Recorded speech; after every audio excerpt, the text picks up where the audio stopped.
So saturation region has some losses, but smaller. Active region is having it's a lossy region. We have already seen. See, the current here is more, and the voltage CE is also increasing. You are applying as high voltage as possible, and the current is also still not negligible. You can see the active region. The power loss in this active region is very high, but whereas the power loss in saturation is considerably low. But whereas the power loss in a blocking state, forward blocking state, is almost negligible or a zero. These are 3 points you can note down from this static characteristic. And these are dynamic characteristics. Dynamic characteristics. So static is nothing but once the IGBT is completely toned down, the IGBT is completely toned down. See, I'm using the word IGBT here instead of a switch. Please understand, both can complement each other. Switch is a general word or general terminology. It can be a MOSFET or IGBT. So, but we are discussing the characteristics of. So we have seen the static. Static means the IGBT can be completely toned on or toned off. But a dynamic characteristic during tone on and during tone off, that is what we are interested in. How is the behavior of the IGBT? That is what we are interested in. So current during the tone on and voltage during tone off has to be respected at any cost. The tone on current, because of the di by dt or the dv by dt, tone on current, just at this point of time, remember the tone on current is a very high because of the high di by dt. So the di by dt is basically due to parasitic inductances and capacitance. So the high di by dt, because of the high di by dt, the current can increase, and also because of the reverse recovery of the diode, the current can keep on increasing higher than the what is required by the steady state. So this current at any cost should not cross the maximum current mentioned in the IGBT data sheet, right? So that is what we are interested in. And similarly, in the I was talking about the current in the second picture in this graph. You can see that the current is steeply increasing. It is going well beyond the steady state current. Steady state current, again, it is falling down and reaching the steady state current. You can see that, right? So this is the second picture I'm talking about. The first picture is showing the gate voltage here. So this is a gate voltage we are applying, and it is reaching a threshold voltage at some point of time. Although it is reaching threshold voltage, but we are still applying some more voltage to make sure it is completely toned down. So this is just generally a gate voltage. The first picture, the second picture is showing the collector current, and the third picture is showing the collector voltage here, collector emitter voltage. Correct. Now, see the third picture, the collector emitter voltage. It is initially high during the blocking state. Whichever voltage you apply, it blocks. It is initially high, and once it is toned on, it is falling suddenly to a zero, not zero, because it is not ideal. So it is falling to some lower voltage. These are during toning on. So during tone off, again, the collector voltage steeply increasing well above the DC voltage what you are applying. See the peak here at the end. The peak here at the end, you can see that this is due to the parasitic inductance again because of the LDI by dt, which is present because of this peak voltage. It is very important to respect this peak current in the second picture, and the peak voltage in third picture. Right, these two must be respected during the while designing the IGBT, while selecting the component, while selecting the IGBT. So the safe operating area must be respected. And one more thing, this is nothing but the safe operating area. What we discussed before is the safe operating area. You must not cross the currents and voltages at any given point of time, as indicated by the manufacturer, right? In addition, there is a short circuit characteristics which I am not discussing at this point of time. We will discuss later. Usually, semiconductors are having a low thermal time constant. Suppose you are operating the switch continuously on and off, on and off, on and off, on and off, on and off. So the operating temperature, if you keep turning it on, the operating temperature, suppose there might not be a problem if you're turning it on and off, on and off, on and off during the steady state. But if you are completely turning it on, or if you are turning it on, if you're not selecting the switch properly, so that the power loss is very high, or the heat dissipated is very high, so the temperature or the heat dissipated might exceeds the maximum junction temperature specified by the manufacturer of it. Thermal time constant must be respected. You should turn it on and off, no problem. You select the component such that as desired by the load, as desired by the application. That is very important here. So if your heat sink is not proper, heat sinks is nothing but the component which is used to cool the IGBTs or switches. or if your coolant is not proper, then these IGBTs are prone to damage. So if you want more information, if I'm going deep, then please ask me at the end of the session, then I might answer. Yeah, these are the few. These are the few manufacturers of IGBTs and MOSFETs. Of course, there are many. Of course, I have shown only few important players in the market. All right. So one is the Infineon, makes very good IGBTs, and then and Mitsubishi. Infineon uses a field stop trench. Suppose if you have used already in in your laboratories. And Mitsubishi is they use, I think, CSTBT technology, and then QG and Semicron, and they also make the IGBTs, and then ABB is also have their own IGBTs. Right. So this picture here is showing this example of the three phase. I have taken this picture from the Mitsubishi. So then you can see the one side you have the two thicker copper terminals, and the other side you have a three thicker copper terminals, that is AC, and whereas the two thicker copper terminals is the DC. So this is an inverter module, or this is a six pack. Generally, we call as in industry terminology we call it a six pack, or this is an inverter module. You can also say inverter module. So this is a DC to AC. So whereas the DC inputs are the two terminals which you can see at the side, in the first picture, and whereas the AC input you can see at the other side, I mean back side of the picture, the three AC terminals. So below is the schematic, if you can see. So along with this IGBTs chips, and there are anti-parallel diodes also in this module. So there are the IGBT is nothing but a chip. You must note that. So there are 12 chips that are present inside this module, which includes the IGBT as well as the diodes. Right. So the gate and gate emitter terminals, where do you control it? So you might be wondering, where do you control it? Where are the terminals of the gate and emitter? So you can see some small pins coming out, protruding out. So at the front side as well as at the back side. So these terminals are the control terminals or the gate emitter. The second picture also the same. Second picture is also the same inverter module or six pack IGBT module. So whereas you can see, if I see, whereas you can see the three terminals at the front side is nothing but the AC terminals, UVW, or you can say it is UVW, the terminals on the front side. Whereas the back side, there are two terminals each on the, those are nothing but the DC plus, DC minus, DC plus, DC minus, DC plus, DC minus. So you can connect it externally all together by using the DC bus capacitor, by using a sandwich DC link or a DC bus capacitor. So that is the one.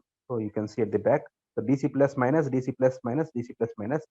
All these pluses can be interconnected, and all these minuses can be interconnected. You must note that externally by using the bulk DC capacitors.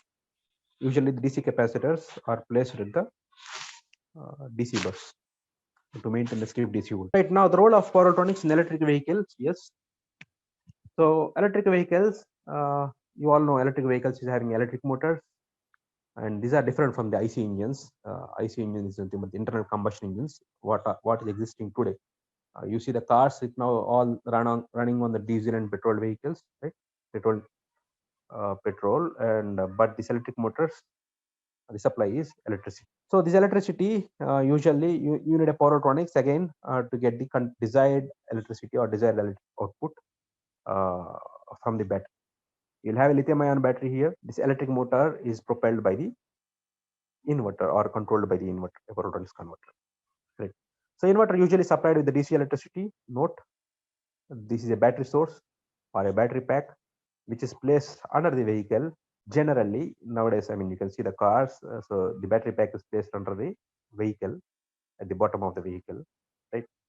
So this battery pack is in turn is charged through some onboard charger, which we have already seen one typical example application, onboard charger. So I will show you next slide. So you'll have the picture of the onboard charger block diagram. Right. So there can be another DC-DC converter, which we have also seen that to supply other loads like lightning or other small motors to recharge the auxiliary battery. This is the power. There are a lot of power electronics used inside the vehicle, e-vehicle especially. One is for the inverter for a powertrain. Yes, this inverter cannot. It can be one, or it can be two, or it can be four. It depends on the manufacturer. It depends on the OEM car manufacturer, right? So And second thing, this onboard charger, again another power electronics converter apart from the inverter, and one more DC-DC converter for the auxiliary load. These are the three basic power electronic converters in the e-vehicle, but there can be a number varies from manufacturer to the car manufacturer to non-manufacturer. If the car manufacturer needs another power electronic converter for other loads, then the e-vehicle is fully dependent on the power electronics. It's a basic e-vehicle, so you can see here, you can see the battery pack is lying at the down. So you can see the DC-DC converter, the position of the DC-DC converter here, and the traction motor, the electric traction motor, and the battery pack, which is at the down. You can see the traction battery pack, which is indicated in the first picture. And the charge port is a connector where we use, where we give the AC to this charge port.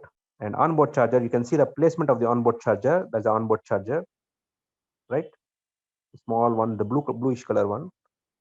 And the power electronics converter, that is the main drive that controls the motor, that provides the control input to the motor. Actually, that is the main traction inverter. It's onboard charger, and then you have the cooling systems here, right, which are nearly placed to these converters or under the converters. Coolant is a liquid coolant usually used. It's a water plus glycol mixed, this coolant. So in the second picture, you can see the block diagrams where all what, right? So you can see the onboard charger and DC-DC converter here. CAN bus is the main communication used in this car vehicle, right? From one unit to the other unit. Onboard charger, DC-DC converter, as well as the battery management. Also, you have the power AC compressor. You have one more power electronics. So AC. So you have the inverter AC generally in the cars. You have one more power electronics with the AC along with the AC compressor. So a lot of power electronic converters inside, apart from the main traction inverter. So see, you can see the main traction inverter also, which is communicating in the CAN bus at the top of the slide. You can see. So this is about the block diagram. So you have a lot of power electronics in the EV. So this is a block diagram of a typical onboard charger. I present you the onboard charger only for time constraints. So onboard charger, this is the example. You can see the grid voltage. Here our grid voltage might vary. The 230 volt AC or so we just put the 85 to 265 volt AC, depends on the country to country. The standard basically. There is a filter, EMI/MC filter. Its regulations is defined by the standards or by the customer or by both. We have to meet the requirement. And there is a PFC converter. I already told you the importance of the PFC converter, or sometimes we call it the PFC converter is nothing but this includes the rectifier as well as the PFC part both. So the rectifier plus PFC, this PFC converter, purpose of this one is to shape the line current, so as to take the good input from the supply, and then the inverter plus high frequency transformer plus a rectifier and the DC-DC. These are stage 2. So this onboard charger is having AC to DC stage as well as the DC to DC stage. Again, this DC to DC, I mean the DC to AC as well as the AC to DC through a high frequency transformer. So finally, this will be charged, and the battery will be charged through this converter. The typical block diagram, the standard block diagram. Right now, we are using. Anybody uses the onboard charger like this. The converters might vary. The topology, the control topology might vary based on the organization to organization, but the typical block diagram of the onboard charger. Yes, these are the inputs to the hardware designer. You get the input voltage range. You have seen the previous slide, 85 volt to 265 volt, and then you also have the desired output voltage range. What is output desired output voltage range? During this voltage only, the battery is able to charge. So desired output voltage range also you'll get it. Output current range, you'll get it. How much current it takes, what is output current? I mean, you'll get some range because the battery cannot take the constant current at particular moment. So when it is charging, so it takes the less current. I mean the current. So the output current will be range will be specified. The ampere into hours, right? So as the time goes on, the ampere reduces. The battery current reduces. The output current range is mentioned by the, and efficiency of the converter is usually mentioned by the customer. And power factor is very important, and PHD is very important. These two factors are decided by the input stage 1. That is where the stage 1 comes into picture. So the input rectifier is important to shape the line current or to determine the power factor of the TH. Ambient temperature and what conditions these converter would operate. customer will do. So apart from these basic inputs, apart from this, we must respect some ACQ standard for the components. All the components we use in the car or the e-vehicle must be respected by the automotive qualified standards. And we must also respect the MIMC regulations from IEC standards for automotive. There are some protection circuits as per the customer requirements we must use. So it is not just the input output, the converter alone. So we must provide the overcurrent protection. Suppose if there is short circuit, we must provide short circuit to this converter, protection to this converter, and not just this converter. Suppose if using the power supply to this converter, I've already seen there are. So we must provide the overload protections to this converter and under voltage protection to this converter. So a lot of protections are required as per the customer requirements, and there might be other requirements as well. So I just given a glimpse of what you get as an input to the hardware designer, but there are many inputs. This is just a 200 or 300 page document which covering the standards, the regulations, as well as the, yeah, this is the evolution in the field. You can see this is a typical inverter. That was the earlier inverter. You can see in the left hand side the picture one. That is a 200 kilowatt. Now utilizing SIC, this is a future. Utilizing SIC, I mean reduced 2 kg and the size is reduced by 20% approximately. That's a 200 kilowatt. But now that is a hybrid SIC, which I was talking about. Diode is only hybrid. But whereas now utilizing full SIC, you can see the size of the inverter as well as this reduced by approximately 4 kg from the earlier that one, from hybrid. So overall, it is reduced by 6 kg and then approximately 30% reduction in size. Right. So it can give more power output as well, 220 kilowatt, not just the 200 kilowatt. So this is how the evolution is going on. The evolution is going on from the SI silicon MOSFETs or silicon IGBTs to the wide band gap materials like silicon carbide and gallium nitride. So the right hand side, the picture shows the Delphi. I mean, that is the Delphi one, Delphi technology, which uses the SiC, I guess, SiC or gallium nitride. This is the three-phase inverter, of course. I'm not sure if it's three-phase or a single one, dual pack. This is one thing. But the other one is, so far we are introducing the battery is very less voltage so far, but even if the battery is higher, but it is limited to 400 volt as of now. But introduction of 800 volt battery to reduce the charging time, which might ask for a different converter topologies. This is how the evolution is going on. There is some drawback that we hear generally. So if the 400 volt battery pack, if you are using it, is a bigger, and then insulation around the cable, the cable has to be bigger in size, which have some limitations. But whereas using the 800 volt battery, so which might considerably reduce the cable size as well, and it might reduce the charging time as well. So this is the future. This is considering 800 volt batteries.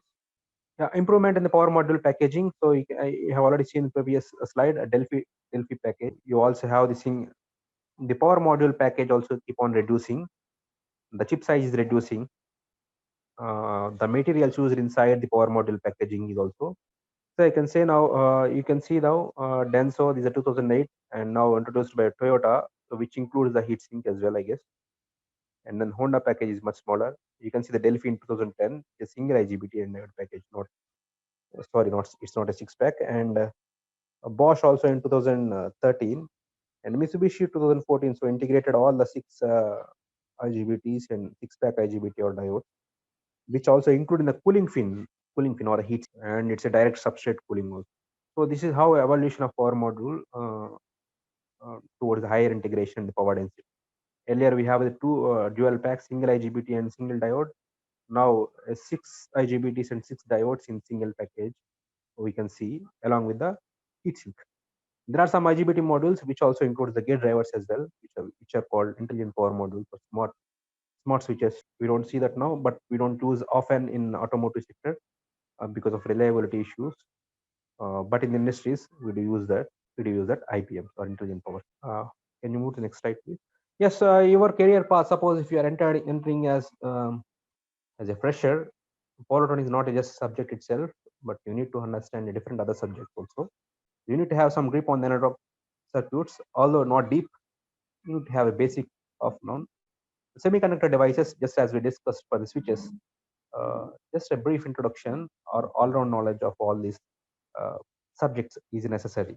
Control systems is necessary, magnetics is necessary, and emissions for the drives, powertrains, and numerical simulations where we perform the number of simulations in either PSpice or PSpice or MATLAB, etc. Thus, power electronic covers a overall engineering background, electrical engineering background, I can say. These are the different subjects power electronics need. One needs to understand the power electronics. So why did I say that all the subjects? Because you have the opportunities in many fields, even if you have the one subject knowledge for the power electronics. So this is by 2030, most of the electricity needs to be driven through the power electronics, whether automotive or the railways or the medical or aerospace, renewable, consumer or home appliances, UPS. So 80% of the needs are driven through the power electronics. You must note that. So these are the prospective fields which I have just read it out. The automotive now is a booming one, and consumer or home appliances, everything is going inverter based now. Inverter based air cons, inverter based refrigerators, inverter based grinders or mixers. You can see that. And renewable, so you have the solar. So you have the wide range of opportunities in different fields. And railways is a major field apart from the automotive. The, uh, you can see a lot of IGBTs used by the railways. Railways has gone go beyond actually.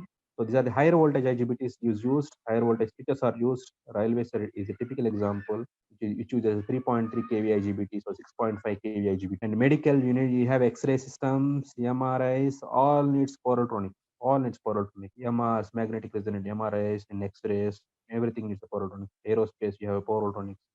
And renewable, you have a solar inverter, wind inverters. So there is a wide prospective field for a power electronic engineer apart from the automotive. So there are different other fields where you can look into the opportunity. So entry level. So if you entered as a design engineer or as a trainee, and so you can move to the design engineer in quicker time, and then simulation engineer or hardware engineer or power supply designer or a verification engineer or a system engineer. So this can be entry level. So for you, and a mid level, so you can get into the senior engineer position in the power electronics as well as and next and a design lead, or you can move to architects and a principal engineers. So this is how you can enter your career at the mid level as well as the top level. So these are the few references I have taken. So fundamentals of power electronics by Ericsson, and then power electronic converters application design by Mohan Andilan. And there is application manual I have referred by Simitron. And there are some other application notes by Mitsubishi as well. These are the references, few references which I have used in the overall PPT.